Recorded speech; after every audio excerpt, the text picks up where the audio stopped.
Tim futsal Indonesia berhasil memutus dominasi Thailand di ajang SEA Games 2025. Dalam laga penentuan medali emas melawan tuan rumah Thailand pada Jumat malam, tim futsal Indonesia menang 6 gol berbalas 1. Indonesia mengemas nilai 9 dari 4 laga dan unggul head-to-head sekaligus produktivitas gol dari Thailand.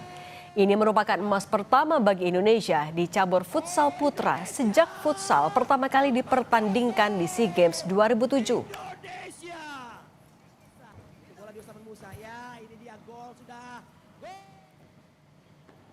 Medali emas juga dipersembahkan dari tenis lewat ganda putri Aldila Suciadi dan Jenis Chen yang mengalahkan wakil tuan rumah Peangtan Pripueh dan Manah Chaya Samengkai.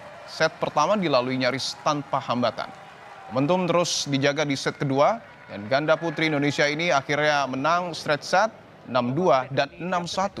Sementara pasangan Indonesia lainnya Priska Nugroho, Anjali Kirana meraih perunggu. Insiden sempat terjadi saudara saat seremoni penghormatan peraih emas. Lagu Indonesia Raya yang tengah diputar mendadak mati. Supporter Indonesia yang hadir pun melanjutkan lagu Indonesia Raya. 6-1.